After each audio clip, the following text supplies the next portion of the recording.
আসসালামু আলাইকুম প্রিয় শিক্ষার্থীরা, কেমন আছো তোমরা সবাই? আশা করছি আল্লাহর রহমতে যে যেখানে আছো সবাই ভালো আছো এবং সুস্থ আছো, নিরাপদেই আছো। পিজিএসসি অনলাইন ক্লাসে তোমাদের সবাইকে স্বাগতম। আজকে আমরা অষ্টম শ্রেণীর বিজ্ঞান বিষয়ে পঞ্চম অধ্যায়ে মেরুরজ্জু ও রেচনতন্ত্র সম্পর্কে আলোচনা করব। প্রথমে আমরা আসি মেরুরজ্জুতে কি। মেরুদণ্ডের মধ্যে মেরুরজ্জু কি সংরক্ষিত থাকে, অর্থাৎ এই যে ঠিক চিত্রে আমরা দেখতে পাচ্ছি ঠিক এই জায়গাটায় মেরুরজ্জুটা সংরক্ষিত থাকে। এটা হচ্ছে মেরুদণ্ডের এই জায়গায় মেরুরজ্জু সংরক্ষিত থাকে। মেরুরজ্জুর ধূসর পদার্থ থাকে হচ্ছে ভিতরে, এই যে ধূসর পদার্থ এই অংশটা থাকে ভিতরে এবং শ্বেত পদার্থ এই অংশটা থাকে বাইরে। মেরুরজ্জুর শ্বেত পদার্থের ভিতর দিয়ে আজ্ঞাবাহী এবং অনুভূতিবাহী স্নায়ুতন্ত্র যাতায়াত করে, অর্থাৎ এই যে এই স্নায়ুতন্ত্র যাতায়াত করে। এই গেল মেরুরজ্জু সম্পর্কে বিস্তারিত ধারণা। এরপর আসি প্রতিবর্ত চক্র। এখন ধরো তোমার হাতে একটি মশা বসলো, তুমি কি করবে?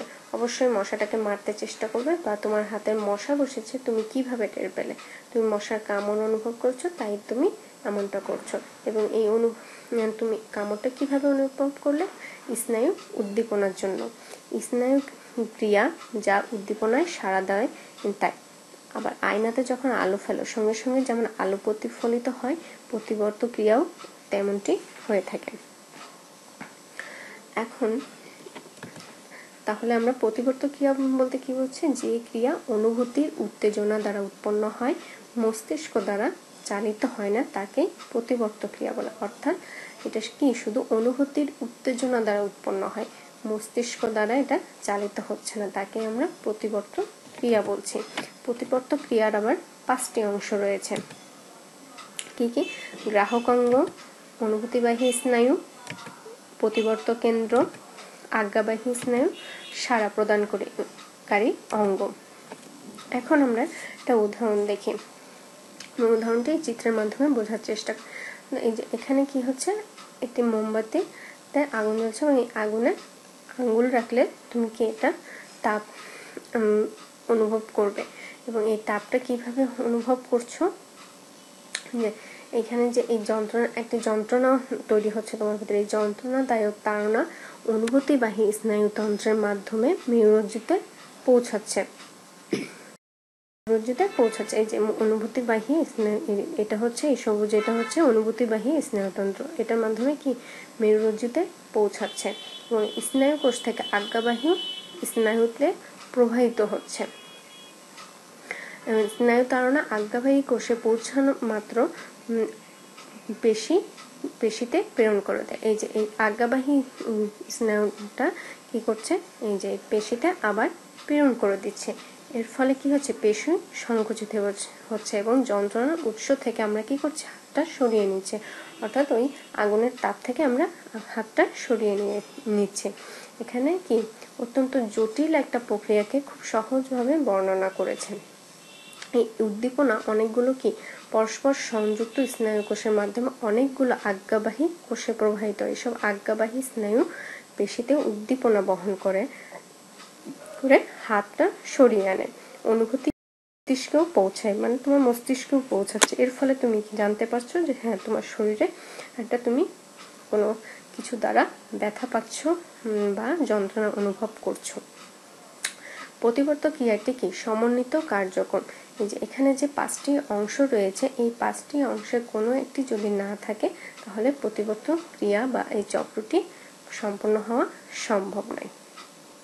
এবার আসি আমরা রেচনতন্ত্র। আমরা কি নাক দিয়ে নিঃশ্বাস ছাড়ি, অতি গরমে গা ঘামে, আবার এগুলোই কি রেচন পদার্থ। অর্থাৎ রেচন পদার্থ হলো সেই সব পদার্থ যেগুলো দেহের জন্য ক্ষতিকর ও অপ্রয়োজনীয়।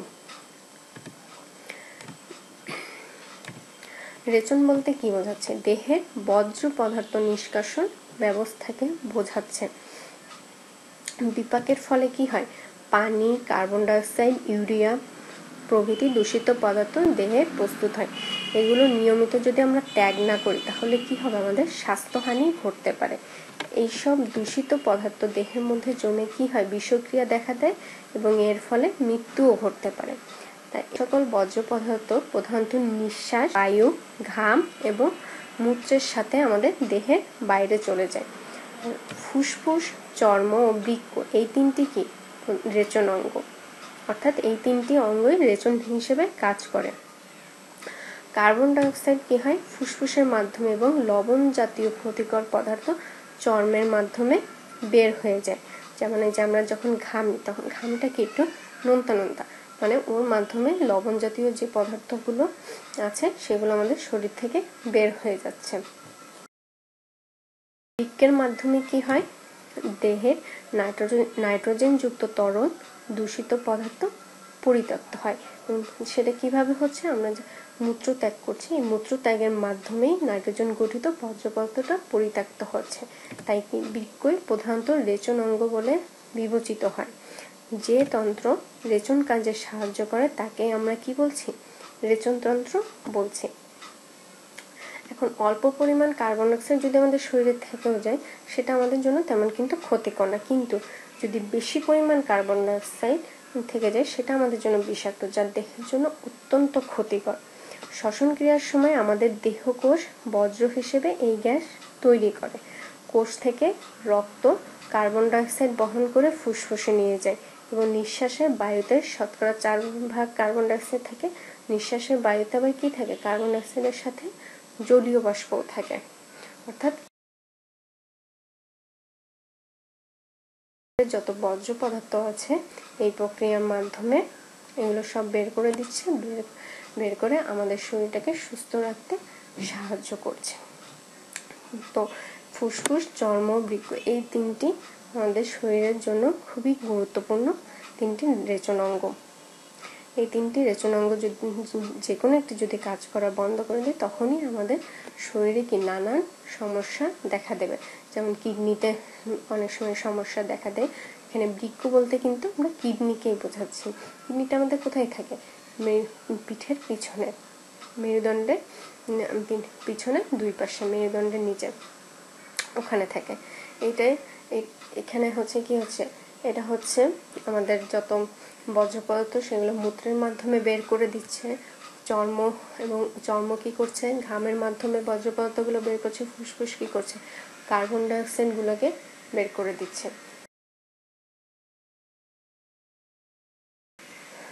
তো আমরা আজকে শিখলাম মেরুরজ্জু কি, প্রতিবর্ত চক্রটা কি এবং এটা কিভাবে গঠিত হয়ে থাকছে এবং রেচনতন্ত্র কি এবং রেচনতন্ত্রটা কিভাবে কাজ করছে। রেচনতন্ত্রগুলো কি কি, যে ফুসফুস, চর্ম ও বৃক্ক এই তিনটা রেচন অঙ্গ কিভাবে কাজ করছে সেভাবে, এবং এটা কিভাবে আমাদের শরীরকে সুস্থ রাখতে সাহায্য করছে সে সম্পর্কে আমরা আজকে আলোচনা করলাম। তোমরা বাসায় খুব ভালোভাবে রেচনতন্ত্র, মেরুরজ্জু এবং প্রতিবর্ত চক্রটা খুব ভালোভাবে বাসায় পড়বে এবং হচ্ছে এই সম্পর্কিত যত প্রশ্ন আছে, সংক্ষিপ্ত সৃজনশীল যত ধরনের প্রশ্ন আছে সেগুলো ভালো করে বাসায় পড়ার চেষ্টা করবে এবং এটা পরবর্তীতে তোমাদের নবম দশম শ্রেণী এবং একাদশ দ্বাদশ শ্রেণীতেও কাজে দেবে। তখন তোমরা আরো বিস্তারিত এগুলো সম্পর্কে জানতে পারবে। তো আজকে এই পর্যন্তই। তোমরা সবাই ভালো থাকো, নিরাপদে থাকো। আল্লাহ হাফেজ।